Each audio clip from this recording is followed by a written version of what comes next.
Avez-vous déjà eu l'impression que tout autour de vous s'effondrait, comme si le monde s'écroulait et qu'il n'y avait aucun espoir de restauration?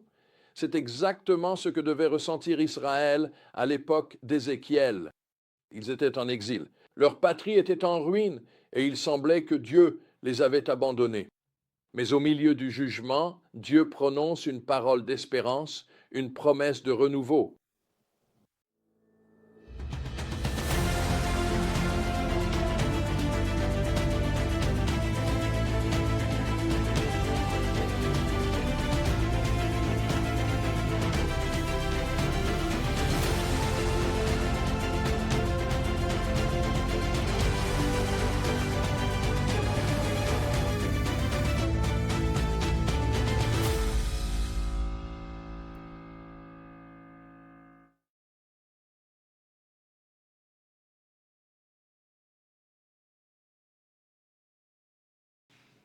La vérité principale de ce passage est claire.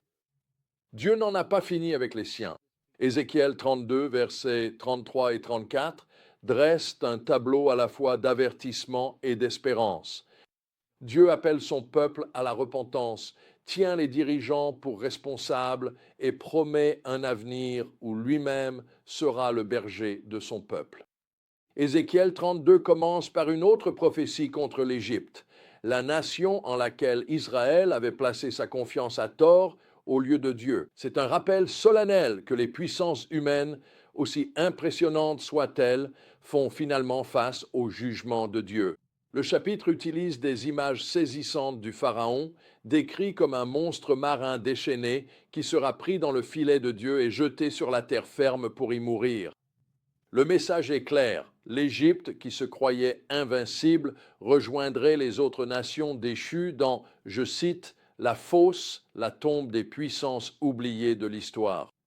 Puis, au chapitre 33, l'accent se déplace radicalement du jugement vers la possibilité d'un renouveau. Dieu précise le rôle d'Ézéchiel en tant que sentinelle, chargé d'avertir le peuple du danger à venir. Fils de l'homme, je t'ai établi comme sentinelle pour le peuple d'Israël. Écoute donc la parole que je te dis et transmets-leur mon avertissement de ma part. Ézéchiel 33, verset 7. Cette image de la sentinelle nous rappelle que Dieu avertit toujours avant de juger, offrant ainsi aux gens l'opportunité de se repentir. Ce qui suit, au verset 10 à 20, est l'une des déclarations les plus profondes de l'Écriture sur le cœur de Dieu.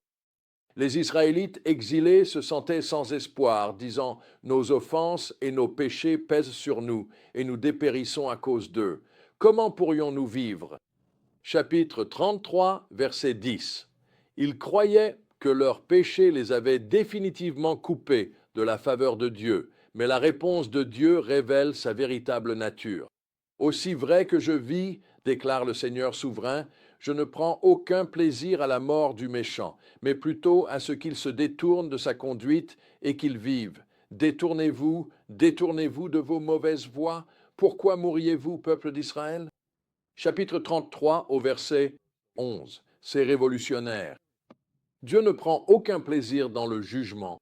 Son désir le plus profond est la restauration.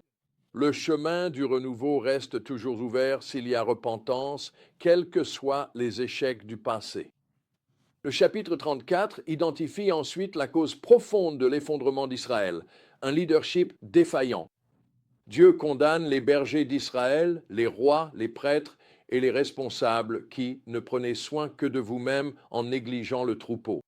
Chapitre 34 au verset 2. Ces dirigeants se sont livrés à leur propre plaisir tout en ignorant les plus vulnérables. Vous n'avez pas fortifié les faibles, ni guéri les malades, ni pansé les blessés. Vous n'avez pas ramené les égarés, ni cherché ceux qui étaient perdus. Vous les avez gouvernés avec dureté et brutalité. Chapitre 34, verset 4. Les conséquences furent dévastatrices. Ils se sont donc dispersés, faute de bergers, et lorsqu'ils se sont dispersés, ils sont devenus la proie des bêtes sauvages. Chapitre 34, verset 5.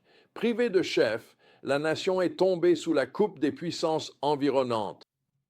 Puis vient le tournant au verset 11 à 16. Dieu déclare, C'est moi-même qui chercherai mes brebis et qui en prendrai soin. Il ne confiera plus jamais son peuple à des dirigeants humains imparfaits. Le berger divin interviendra personnellement. Je les délivrerai de tous les endroits où ils se sont dispersés. Je les ferai sortir des nations. Je les ferai paître sur les montagnes d'Israël. Je les ferai reposer dans de bons pâturages. C'est moi-même qui ferai paître mes brebis et les ferai reposer. Dieu promet de faire exactement ce que les bergers humains ont échoué à accomplir. Je chercherai celles qui sont perdues et je ramènerai celles qui se sont égarées. Je panserai celles qui sont blessées et je fortifierai celles qui sont faibles. Chapitre 34, verset 16. Ce magnifique passage atteint son apogée avec la promesse d'un nouveau berger. J'établirai sur elle un seul berger, mon serviteur David, et il les fera paître. Il les fera paître et sera leur berger. Chapitre 34, verset 23. Cela annonce la venue de Jésus-Christ, le roi berger parfait issu de la lignée de David. Le chapitre se conclut par la promesse de Dieu d'une alliance de paix. Chapitre 34, verset 25, qui apportera la sécurité, la provision et la fin de la honte. Son but ultime est qu'ils sachent que moi, le Seigneur leur Dieu, je suis avec eux et que les Israélites sont mon peuple. Chapitre 34, verset 30. Alors, comment pouvons-nous appliquer ces vérités aujourd'hui? Tout d'abord, nous devons reconnaître que le cœur de Dieu est toujours tourné vers la restauration, non vers la destruction. Lorsque nous échouons, nous avons souvent tendance à nous condamner plus sévèrement que Dieu ne le fait, mais son message demeure. Revenez, revenez, pourquoi mourriez-vous? Deuxièmement, nous devrions examiner notre propre leadership, que ce soit dans nos familles, nos lieux de travail, nos églises ou nos communautés. Sommes-nous en train de guider avec le cœur de Dieu, en prenant soin des plus vulnérables et en recherchant ceux qui sont perdus, ou utilisons-nous nos positions principalement pour notre propre intérêt? Troisièmement, nous devons trouver du réconfort en sachant qu'en fin de compte, notre espérance ne repose pas sur le leadership humain, mais sur Dieu lui-même. Lorsque les bergers humains nous déçoivent, comme cela arrivera inévitablement, notre berger divin demeure fidèle. Il y a plusieurs mois, j'ai assisté à une réunion avec des étudiants chrétiens d'université. Certains d'entre eux venaient d'apprendre la chute morale de leur pasteur qu'ils admiraient énormément. Ils étaient dévastés. D'autres ont parlé de relations brisées avec leur père. En les écoutant, j'ai senti que Dieu mettait un message sur mon cœur pour eux. Dieu veut être votre berger.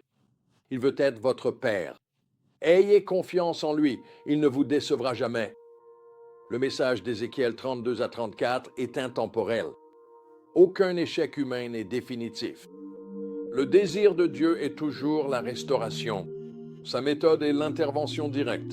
Sa promesse est un nouveau départ sous une direction parfaite et son but ultime est une relation profonde afin que nous le connaissions comme notre Dieu et que nous nous reconnaissions comme son peuple précieux.